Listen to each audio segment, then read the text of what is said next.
Guest রুমটাকে কিভাবে গোছালাম, নতুন একটা পার্সেল আনপ্যাক করলাম, সবকিছু নিয়ে থাকছে আজকের video. So hello everyone, welcome to my another video. আমার বাসার সেকেন্ড বেডরুম, যেটা আমার গেস্ট রুম, সেটাকে আজকে নতুন করে গোছাবো।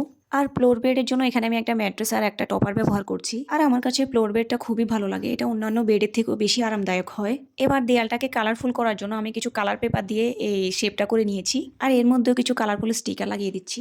এবার অফ ক্যামেরায় আমি বিছানা চাদর আর কার্টেনগুলো লাগিয়ে নিয়েছি। এবার খুব সুন্দর একটা পার্সেল আনপ্যাক করব। এটা ছিল 5 লেয়ারের খুব সুন্দর একটা ব্যাম্বো শেলফ। বেসিক্যালি এই শেলফটা নিয়েছি আমি আমার গাছগুলোকে রাখার জন্য। এছাড়াও এটাকে মাল্টি ফাংশনাল কাজেও ব্যবহার করা যাবে। বাসার একটা কোণে একটা প্লান্ট কর্নার হবে, সেই ইচ্ছা ছিল বহুদিনের। অবশেষে এই শেলফটা দেখে মনে হচ্ছে যে আমার মনের আশাটা পূরণই হয়ে গেল। আসলে আমাদের দেশীয় প্রোডাক্ট যেমন বাঁশ, বেত, মাটির জিনিস, এগুলোর সৌন্দর্যই অন্যরকম। আর মনের মতো করে সাজিয়ে রাখতে পারলে সবকিছুই দেখতে সুন্দর দেখায়। আর এই তো আমার ইনডোর প্ল্যান্টের কিছু কালেকশন আমি এই শেলফটার মধ্যে রেখেছি, আর কিছু ডেকোর পিসও রেখেছি।